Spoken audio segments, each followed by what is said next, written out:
Okay, so excuse me.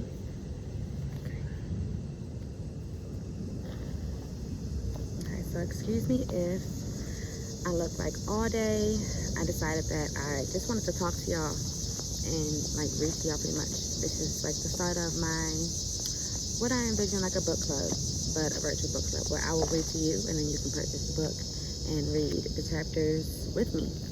But I also decided that I'm not gonna go do my makeup. Well, I don't have makeup, but you know what I mean. Like I'm not gonna go do myself up or whatever it is. Like this is what I look like right now at this time, sun setting, after work and being outside. This is what I look like. So I've been dying. I read this book last year. I've been dying to talk about it, and I've been dying to like. When I read it, I was just like, it felt like things I already know and things that already make sense, but like after like confirmation that I'm not the only one. So that's a beautiful feeling. But I already read the whole book, but there's certain chapters, all of the chapters really, but since I've read it, I like that I don't have to go in order. So with the book club, it's gonna be out of order, and you're more than welcome to go read the book in order, because sometimes it does, when I read it in order, like it made, the flow of it. But I'm starting at page 11 because I started rereading it, and then I want to open it up. I was kind of like close to there, and I was at the next chapter, and I liked it. So I was like, that's a good topic. So we're gonna start reading The Color of Black by Anthony T. Browder. Well, from the Browder file, which actually isn't by him. The Browder file is actually just 22 essays on African American experiences. So he doesn't necessarily write all of them. He put them together, and they were written by people, but they're beautiful.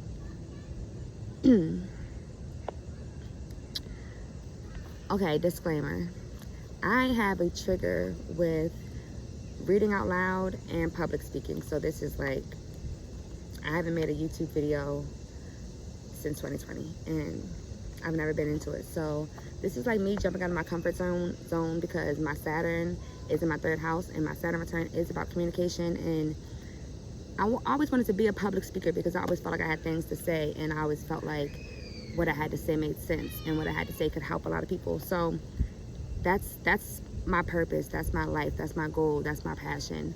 So my Saturn return would make sense to be in my 3rd house of communication, because if that's my dreams, like nothing that you want comes easy, and everything worth having is worth fighting for. So I have to fight through my triggers and my fears and just jump out there and start doing things that feed my passion but trigger me and help me step out of my box and out of my comfort zone. So here we go. On the color black. Blackball, black mail, blacklist, black market. Have you ever wondered why the most references to the color black have a negative or demeaning connotation? Okay, you gotta bear with me again, because I'm not the best reader, so you're gonna hear me sounding out words and possibly stumbling over them and possibly like having to reread sentences and stuff. But this is authentic read along adults, okay? Like, you're gonna get it how I give it to you with love. Okay. I'll start over.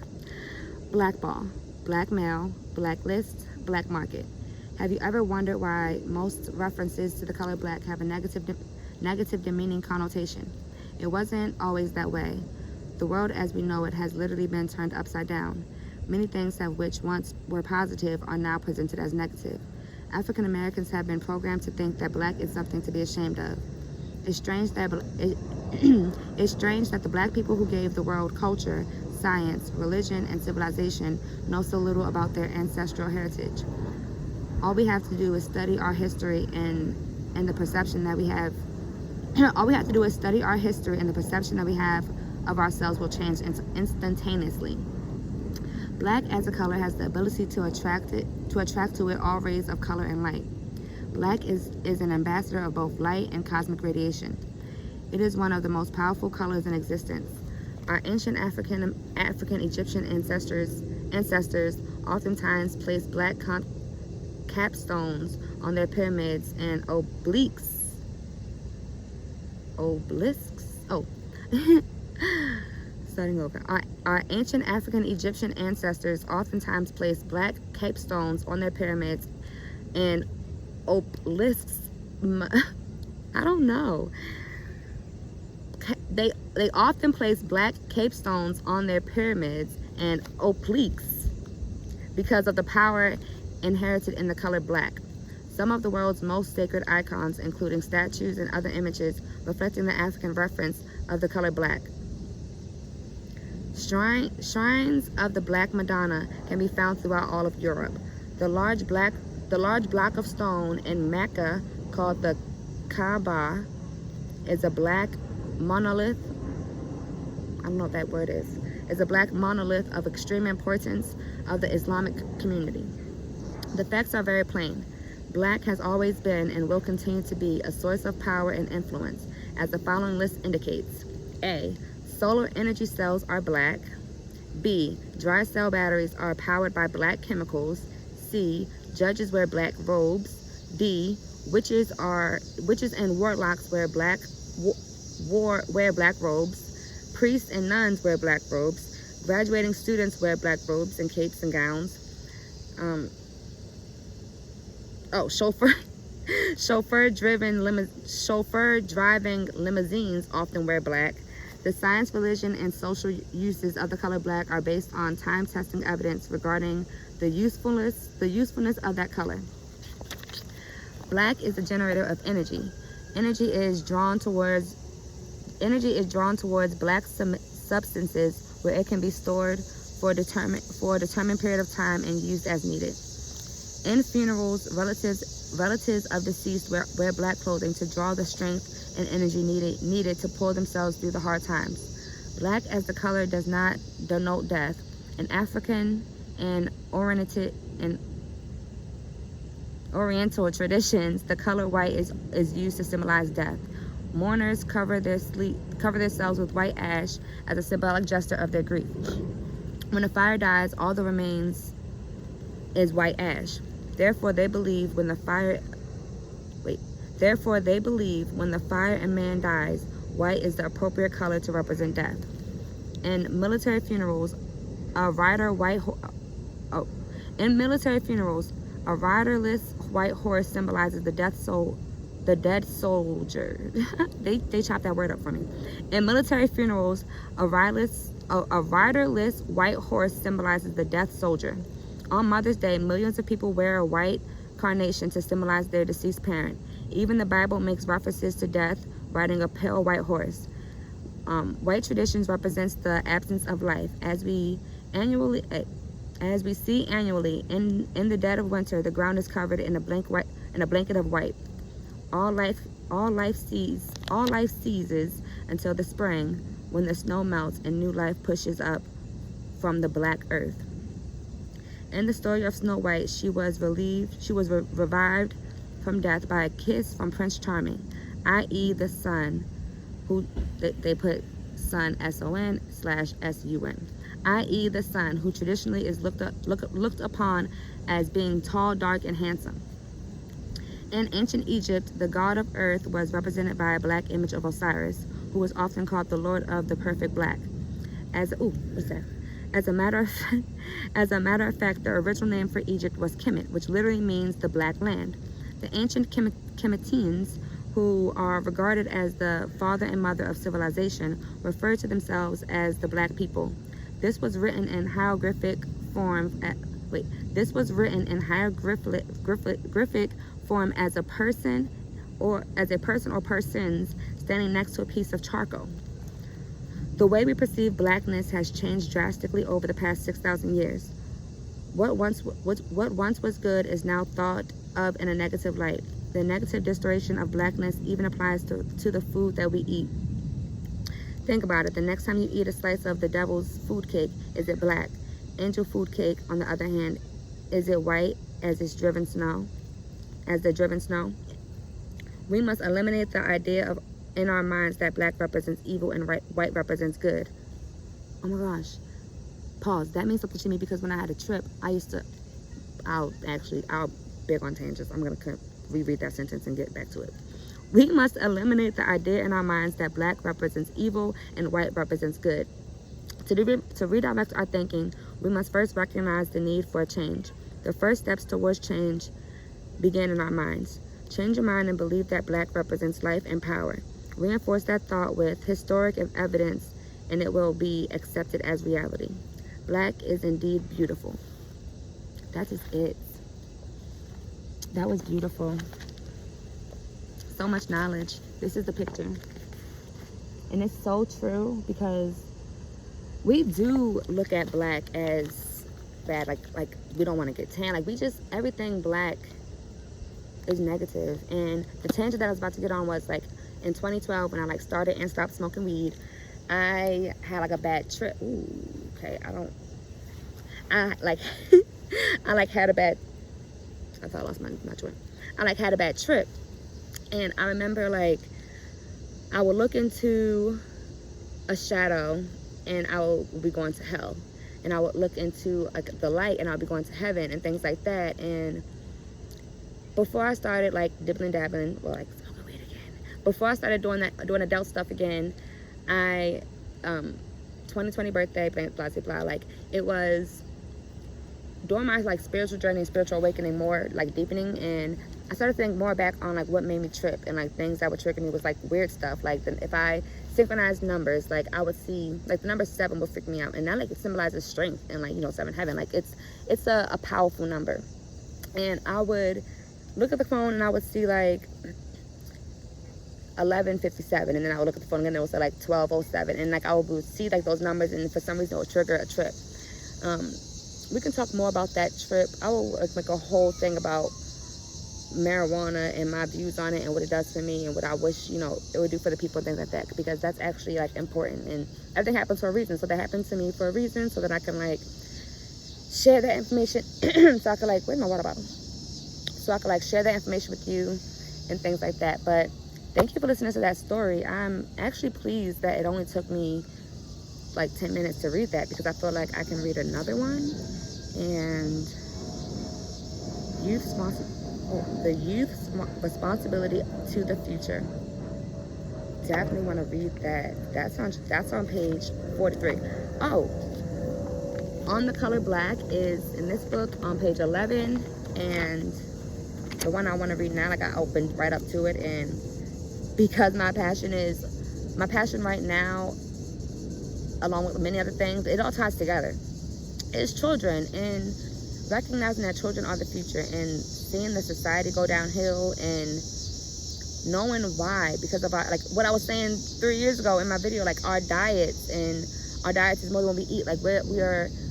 Our youth are listening to songs, and me and some friends had a conversation about how we used to listen to those songs. And I remember being in 1st grade, I was listening to My Neck, My Back, Lick My Pussy and My Crack. I low-key kind of thought that pussy was cat, but kind of older people gave me an idea that it's not just that. But long story short, I knew the songs, I didn't know the artists. I didn't know all their other songs. I wasn't able to look the songs up. The problem isn't necessarily them hearing the songs, because hearing the songs, now and again, they're not necessarily going to know what they're talking about unless they have so much access, unless their access to what they're talking about is different. If they have more access to what's actually going on in the songs, that's going to also play a big role, because that's just helping feed the diet that they're listening to. But these children these days, they can look up the songs, they can have them on their phone, they can go out and make videos dancing to them, and we rewatch it and over and over and over again. It's now, we are sponges, and they're soaking up all of that, and working with children, I also recognize that we are big children. We have our own triggers that we have unhealed. When I see Facebook statuses that ask us do we think childhood affects who we are as adults? Absolutely. One, all of our thoughts are recycled. So if you think about it, a lot of our thoughts are going to be recycled all the way from childhood. Especially, is that a tick? Y'all gonna make me go in the house. I should have bought my bonnet. Okay, I'm gonna wrap this up. But what was I saying? Oh, 80% of our thoughts are recycled from yesterday unless we are constantly thinking and reflecting and thinking about new things and, you know, remixing our thoughts, essentially. Like, they're going to be the same thoughts. We could just remix them and look at them differently and all of that. But as children, when things happen to us, like, for instance, like me reading out loud, I have that trigger and that trauma from something that happened from childhood. Like, well, I remember reading out loud in Bible study or at church, because I didn't go to Bible study, but when I went to church, they had like a children's section, just like where all the kids would go. But I remember reading out loud, and I was never a bad reader, but someone laughed at me, and I like stumbled over a word, and ever since then, like, I never wanted to read out loud. And it was like somebody who was a friend of mine and someone who was close to me, someone who, you know, was my best friend at the time. So that triggered me as a child because that person's opinion mattered to me. And I don't know if it would have been different if strangers did it. Then I'd probably still have that same stigma and trigger, because at the end of the day, someone laughed at me and made me feel bad. So I had that trigger like the rest of my life. When my mom even put me in like after school reading lessons, and I was a good reader. My mom was like so astonished and like baffled when I like told her that I have a trigger from that, because she was like, you were always a good reader. Which it was just, we're our toughest critics, and we can be super beautiful, but if people are constantly making us feel ugly or calling us ugly or just making us feel that way, then it's going to be hard for us to believe that we're pretty and things like that. But that also resonates with me. But it's just so much of who we are is based off of how we were treated and how we grew up and what our parents allowed us to do and what our parents didn't allow us to do, and what we looked at as good, what we looked at as bad. Like, all of that from childhood is influencing who we are today. And if we don't heal that or learn to understand what happened, or learn to appreciate the bads that happened and see why they happened and all that, if we just don't learn to appreciate them, then I feel like that's just when life feels like hell. Life feels like sorrow and sadness and insecurity and all of those lower energies that bring us down. And that's when we're not operating on the positive end of the battery. And when we reflect and think about that stuff, we can really grow and really find an understanding. But anyway, this part of the book I'm already at 17 minutes because I had a long tangent. Youth's responsibility to the future.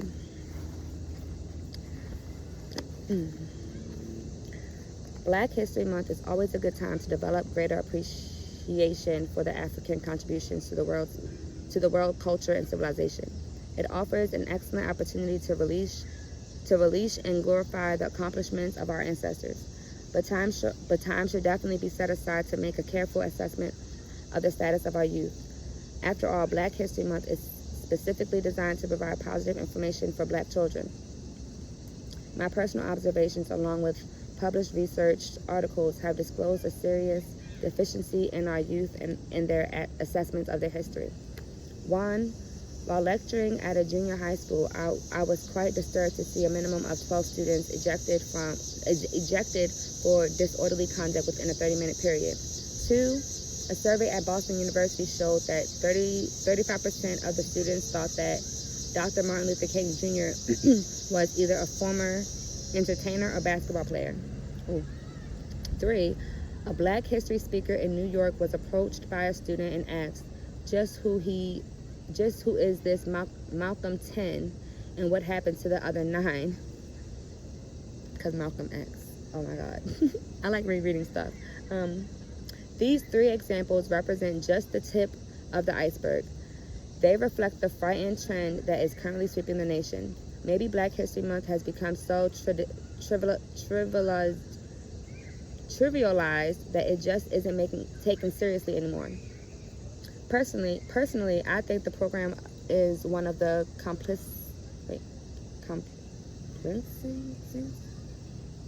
Personally, I think the problem is one of complacency. Fuck it. Many parents and adults are not fulfilling the obligations of their heritage by seeing to it that their history is preserved and passed on to the next generation. I'm gonna come back to that word because I like know it in my mind, but I can't say it. Complacency. Complacency. Personally, I think the problem is one of complacency. Many parents and adults are not fulfilling the obligations of their heritage by seeing to it that our history is preserved and passed on to the next generation. That was an important paragraph, and I feel like the universe needed me to mess up on the word so I could reread that paragraph again, because that hit. The disciplinary problems that currently exist within our school systems are not the fault of the teachers, but the parents. Yes. And some of the teachers. We just have to work harder, but that's not our fault. I remember as a grade school teacher, a student wouldn't dare talk back to the teacher. I remember as a grade school student, a student wouldn't dare. I need to read that over. I remember as a grade school student, a student wouldn't dare talk back to the teacher, let alone get out of line. Today, this type of student is the exception, not the rule. We need to change that. A child's behavior reflects his or her upbringing in the home, in the school, or in the streets. The fact so many of our youth disrespect authorities. Ooh, I'm getting bit. Ooh. The fact that so many of our youth disrespect authority figures indicates that they disrespect themselves. Self-respect is a trait which must be initiated and reinforced at home.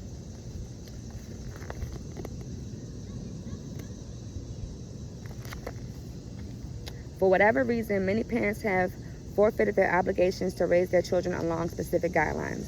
While watching a recent segment of Eye on the Prize concerning Dr. King's use of children in the forefront of the demonstrations, I learned that as many as 2,000 youth filled the jails within 1 week. Parents were willingly not only to put their lives on the line, but also their child's lives, their children. This was 30 years ago, but we still find the same tragedy being used in South Africans' protests today.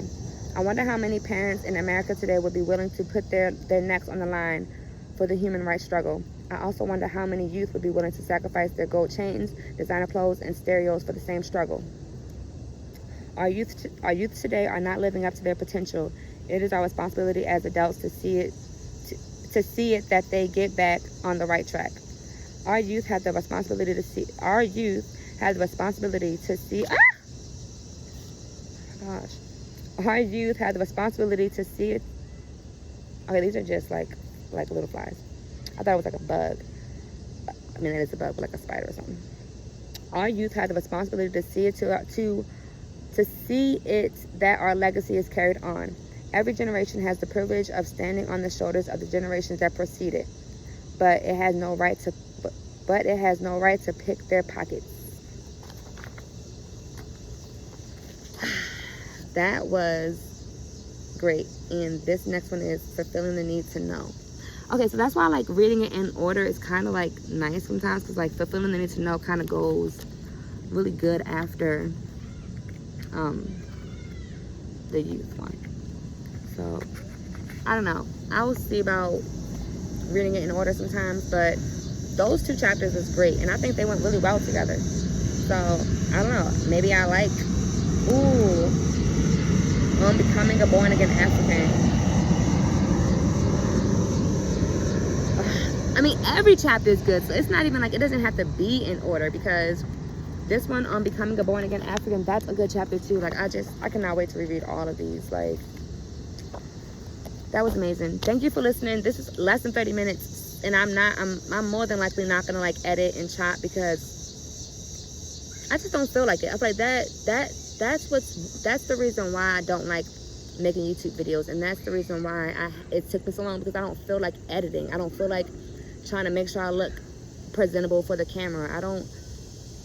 I just don't feel like doing all that 3D stuff. Like, I just want to come on here and share what I want to know. So, and I also decided, like, essentially women are who, you know, when we want to look good, it's going to be for the men that we want to attract, or the woman that we want to attract. So I want my man to be okay with how I look right now. I want my man to still think I'm beautiful. Like, I just don't want to, because if my man is with me, I'm gonna look like this.